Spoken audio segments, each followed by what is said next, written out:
Hey everyone, welcome to Area 616. As expected, Marvel Studios has released the official full-length trailer for Ant-Man and the Wasp, the next film in the Marvel Cinematic Universe, debuting on July 6th.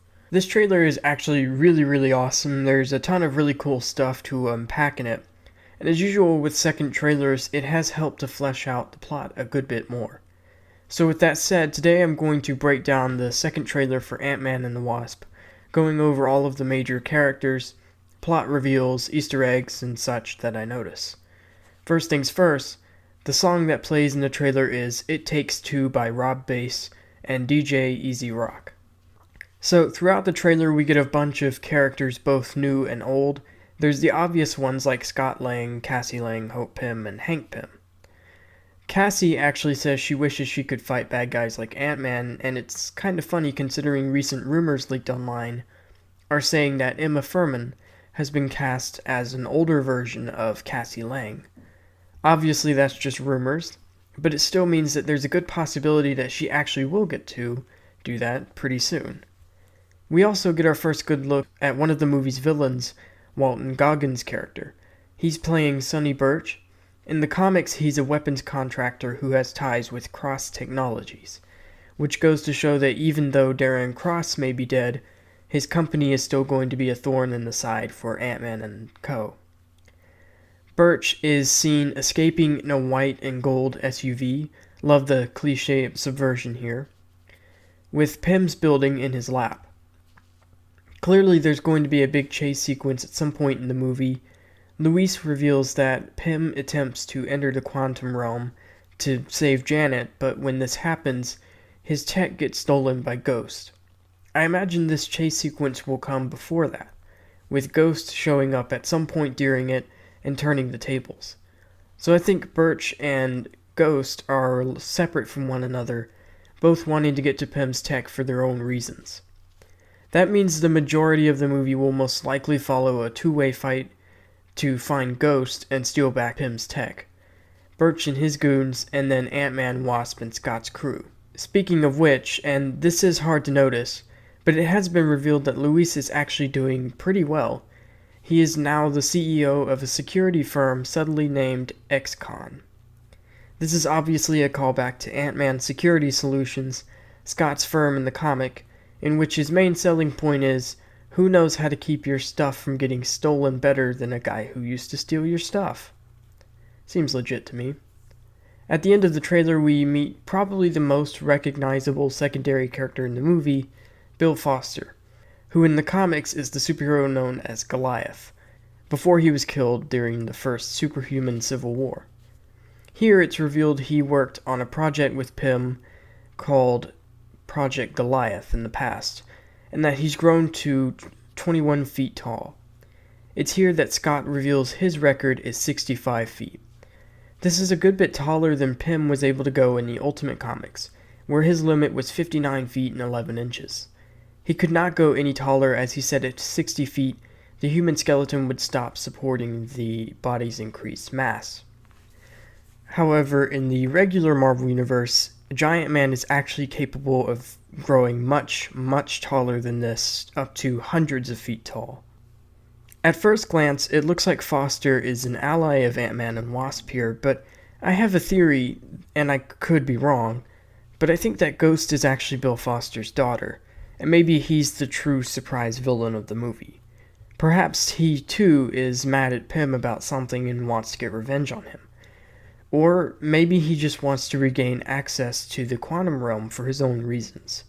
Maybe he lost someone in there like Pym did, or maybe he saw something in there that he wants to see again. It's been teased that we'll explore much more of the quantum realm in this movie, which I'm very excited about. I think there's a ton of potential there. I'd love to see it revealed that there are actual living creatures there, perhaps introducing Psycho Man as a future villain, and making this the MCU's version of the Microverse. That would all be really cool to see, and I think it would give the Ant-Man movies that little push they need to stand out among the rest of the MCU. Not that these movies are doing terrible on their own. One of the things I love about this trailer is it really shows that the movie is going to embrace going all out and showing what makes Ant-Man and Wasp worthwhile characters. Everything from the humor to the heart to the amazing action looks great.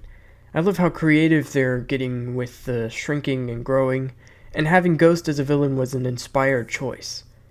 She has a power set that we never really get to see in superhero movies beside Kitty Pryde and I guess Vision, but Ghost's ability to phase through solid matter is really neat and provides a unique challenge for Ant-Man and Wasp. I'm not sure how she gets her powers.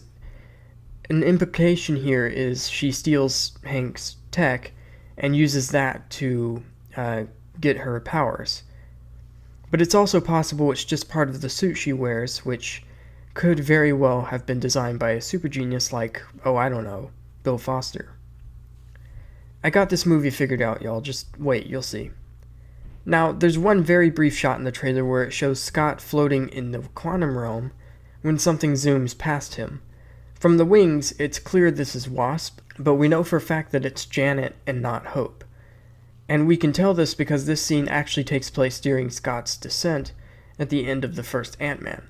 You can tell because he's wearing the same suit here that he wore in that movie. Similarly, this scene right here showing an awesome combo attack by Ant-Man and Wasp is actually a flashback, which you can tell, again, by the costumes. It's clearly the older red Wasp costume that Janet wore. So this is a flashback to Hank and Janet's missions at S.H.I.E.L.D. So, yeah, let's see. Yeah, I think that's everything. Oh, wait, no, I almost forgot. Cassie's giant pet ant now plays the drums. I mean, duh. But yeah, that's everything I noticed in the trailer for Ant-Man and the Wasp.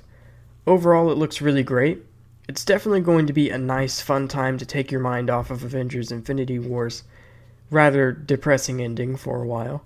It seems like this movie definitely takes place before Infinity War, but there's no mention of that one element of Infinity War that I'm not confident enough to openly mention in a video yet, because spoilers, but those who watched Infinity War will definitely know what I'm talking about. I'm pretty confident the post-credit scene for Ant-Man and Wasp will be him joining up with the other Avengers, or maybe just showing the previously mentioned aspect of Infinity War.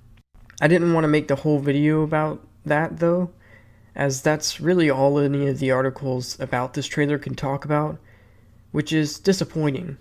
None of them seem to be taking the movie for what it is, which looks like a really fun movie. But of course, I'd love to know what you guys thought of the trailer and if you noticed anything I didn't. Do you think Foster might secretly be working against Ant-Man and Wasp? Would you like to see a vastly expanded version of the quantum realm here? Let me know all your thoughts and theories in the comments below. Thanks for watching, and I'll see you all next time. You go low, I'll go high. I have wings. Why would I go low?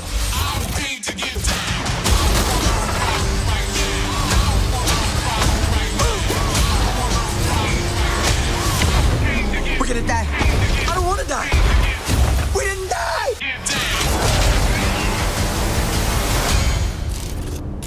Hey, what'd I miss? We were just tiny! It takes two to make a thing go right. I wanna rock right now. I'm Rob Bass and I came to get down. I'm not internationally known, but I'm known to rock the microphone because I get stupid. I mean outrageous. Stay away from me if you're contagious. 'Cause